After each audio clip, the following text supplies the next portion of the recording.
demandé de parler d'une personne que j'aime, que je connais, parce que je l'ai étudié beaucoup et je l'ai prié tous les jours.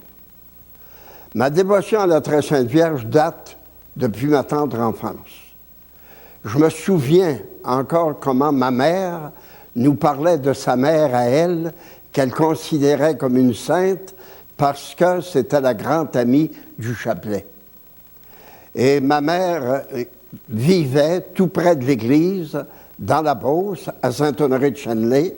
Il y avait une rue à traverser, un petit parc, et c'était le presbytère. Puis devant le presbytère, il y avait une grande galerie où les prêtres, à cette époque ils étaient deux, récitaient souvent leur bréviaire ou leur chapelet.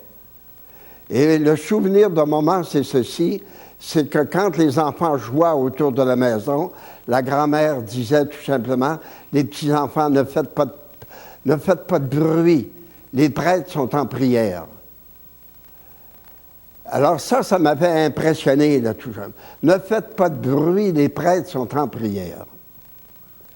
Eh bien, j'ai appris à dire du chapelet par ma mère. On n'a jamais prié puis dire la prière en famille parce que je considère un petit peu que ma famille était un peu une famille monoparentale. J'ai perdu mon père, j'avais 3 ans et demi. J'avais un petit frère qui avait 4 ans et demi, puis une petite sœur qui avait 2 ans et demi. Sur 12 enfants que ma mère avait eus, elle en a perdu 9, et sur les 9, une à 6 ans, toutes les autres dans la première année de leur naissance ou le premier mois. Alors ma mère aussi, dans la même année, elle a perdu 2 de ses enfants, un de 6 ans, l'autre d'1 mois environ, et mon père, en 1913. Alors ma mère ne pouvait pas être une femme joyeuse. Elle était une femme réfléchie, abandonnée, puis une femme qui était très, très sage et qui ne parlait pas beaucoup si on ne l'interrogeait pas. Et ma mère était une priante, mais elle ne nous a jamais fait prier avec elle, mais elle nous a fait prier toute seule.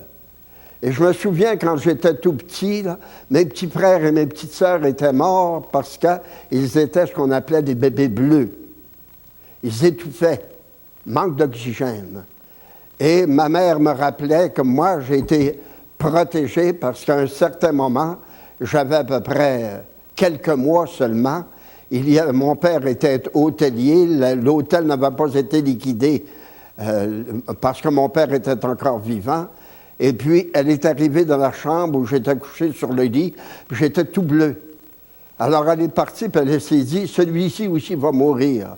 Il y avait une petite servante, puis elle aussi était originaire de Saint-Gervais. Elle m'a fait pratiquer la respiration de bouche à bouche pendant qu'on a pu aller chercher le médecin. Le médecin a réussi à me redonner la vie. Mais j'étais un enfant très frêle et puis toujours exposé à mourir parce que j'ai eu le dessus de la tête là, ouvert. Il y a juste une membrane là, qui recouvre le cerveau, puis elle était très mince puis toujours très souple. Alors c'est pour ça que ma mère, pour me protéger, m'habillait d'une façon un peu étrange. Avec mon frère, qui avait 1 an de plus que moi, eh bien, mon frère était obligé de s'habiller comme moi, particulièrement pour la coiffure. Alors, l'hiver, ma mère nous avait fait des chapeaux, des casques qui ressemblaient un peu aux casques des policiers à cette époque-là. Alors, on était à la risée à peu près de tout le monde. Mais pourquoi? Parce que maman ne voulait pas que j'aie des coups sur la tête, parce que j'aurais pas été capable de les supporter. Pour la protection de la Sainte Vierge, ma mère avait pris cette habitude de sa mère aussi, que dès qu'elle pouvait se lever après sa grossesse, après son accouchement, elle allait à l'église avec l'enfant, le déposait sur l'autel de la Vierge, même s'il avait déjà été baptisé, puis consacré par le curé, une consécration donnée par... Il fallait qu'elle l'offre à la Sainte Vierge. Et je me souviens qu'un beau-frère, un de mes oncles, par alliance, avait dit à maman, parce qu'un de ses bébés était mort presque au retour de l'église, avec le jeu que tu fais là, tu vas toutes les perdre. Maman, ça a été une peine de sa vie, ça. Non, ça, On a été élevé avec cela. Et puis, on a vécu longtemps, quand nous étions très jeunes, à Québec, parce qu'on a déménagé, on a quitté le comté de Bellechasse, où je suis venu au monde, pour s'en aller à Québec.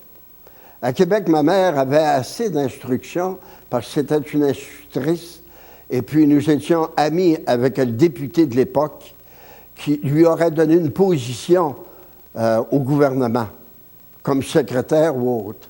Ma mère, cependant, était trop timide, puis je crois qu'elle avait trop de peine, trop de chagrin, puis elle cherchait à s'isoler plutôt que de se mêler avec des compagnes de travail où elle aurait pu raconter encore sa vie, parce qu'elle n'avait, quand on déménageait à Québec, à peu près 36 ou 37 ans, au plus.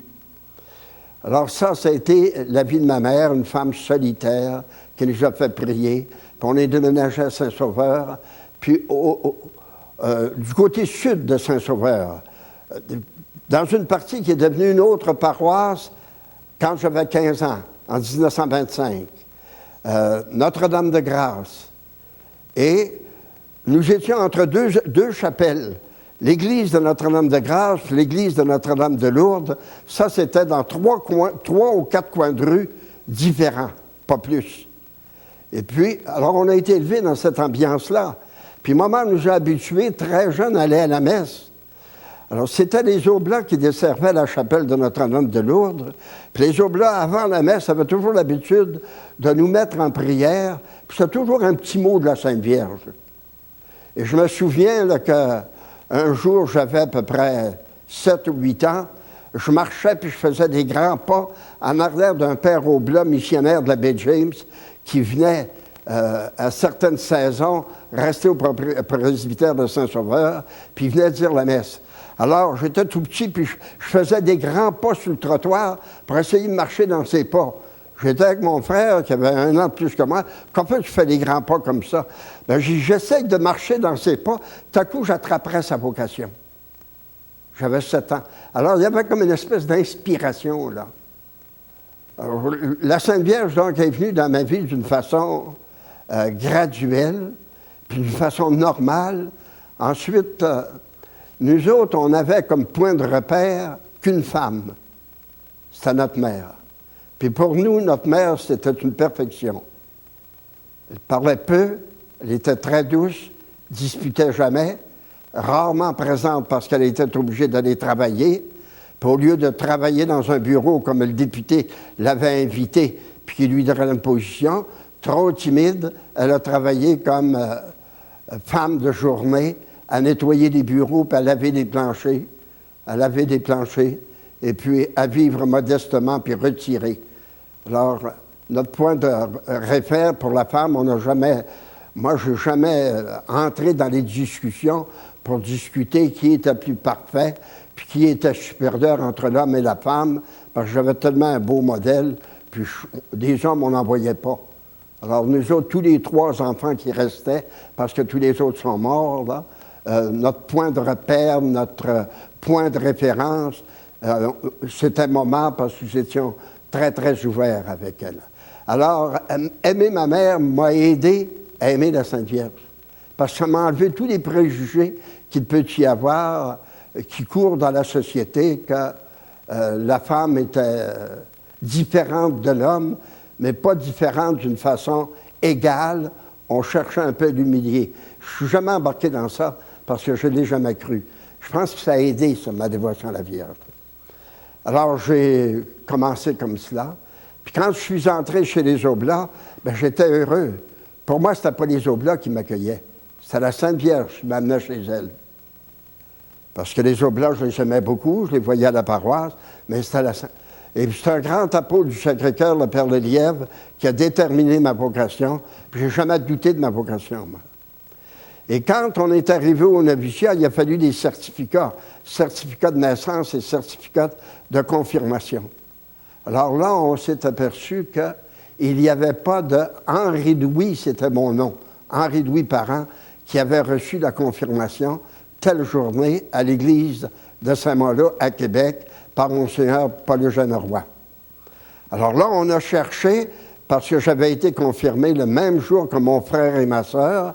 Il y avait un Roland Parent, c'est mon frère, il y avait une Cécile Parent, c'est ma sœur, puis il y avait un Marie Parent, Louis-Marie Parent. Il y avait un Louis-Marie Parent. Louis-Marie, c'était pas mon nom, c'était Henri. Mais j'ai dit, il y a eu une erreur, là. C'est un appel de la Sainte Vierge, ça. C'est parce qu'elle veut que je m'appelle comme ça. J'étais confirmé sur ce nom-là, Marie Parent. Ils ont été obligés d'attester que c'était bien moi. Et quand je suis arrivé au noviciat, j'ai demandé l'autorisation de m'appeler Louis-Marie, parce que moi, ça me fatiguait de m'appeler Henri-Louis. Henri, c'était un roi, puis Louis, c'était un roi.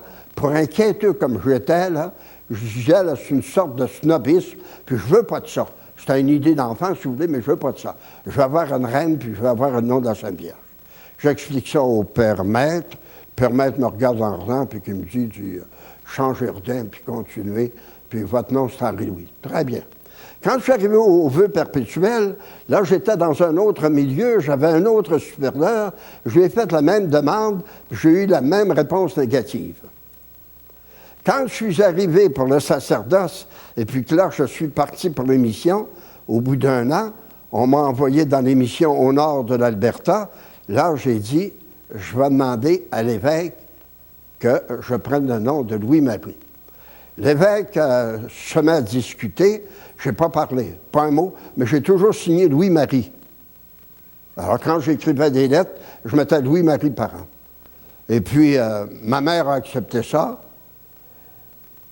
Mais un bon jour, le supérieur, mon évêque, mon Sieur Langlois, un saint homme, mon Sieur Rubal Langlois, il vient me trouver et il me dit cette affaire-là, là, je n'en veux plus de ça. Vous allez prendre votre nom, je regarde dans tous les registres partout, là, puis dans les bottins de la congrégation, c'est toujours Henri-Louis, puis vous, vous appelez Louis-Marie. Alors, j'ai dit, Monseigneur, je vais vous expliquer. Puis là, j'ai commencé à lui parler là, de mon expérience de la confirmation, et puis le désir de la Sainte Vierge, et puis là, je prends le nom, je choisis mon nom, je choisis mon patron. Mon patron, ça va être Louis-Marie Grignon de Montfort, le grand apôtre de la Sainte Vierge. Alors là, lui, il dit, Louis-Marie Grignon de Montfort, puis tout ça, vous allez tout mettre ça de côté, vous allez continuer votre affaire. J'ai dit, Monseigneur, c'est ça. Grognon, c'est Montfort. Grognon, c'est Montfort. Là, il se met à rire, puis il part, puis il s'en va, puis il m'a laissé faire. Puis j'ai des lettres où c'est écrit « Révérend Père Louis-Marie Parent », puis signé par ce bon évêque que je considère comme un saint, puis qui a été pour moi une personne critère extraordinaire. Alors, ça continuait, ça, ma dévotion à la Sainte Vierge. Alors, moi, je pense que j'ai dit, là, depuis que je m'en souviens, mon rosaire, mes 3 chapelets tous les jours. Je pense que, même comme jeunesse, là, je disais du chapelet. Puis j'essayais, là, quand j'étais missionnaire dans le nord de l'Alberta, puis que je faisais des grandes randonnées à pied avec mon pack-sac sur le dos, dans lequel j'avais tout mon hôtel portatif pour pouvoir dire la messe. Puis j'avais même mon sac à couchage. Et puis je voyageais, là. Et puis je pouvais dire des chapelets après des chapelets. Puis les gens ont dit, vous marmottez votre chapelet. Pensez-vous que la Sainte Vierge n'écoute pas ça? J'ai dit, vous savez, la Sainte Vierge est plus patiente que nous autres. Puis la Sainte Vierge est assez vertueuse qu'elle ne s'arrêtera pas en me jugeant sur mes distractions, mais sur l'amour que je lui porte. Alors, ça a toujours été comme ça.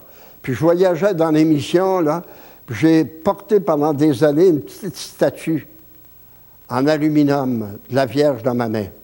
Puis pour moi, je marchais là, des 10-15 000 à pied, et puis c'était ma confidente, puis c'est avec elle que je parlais.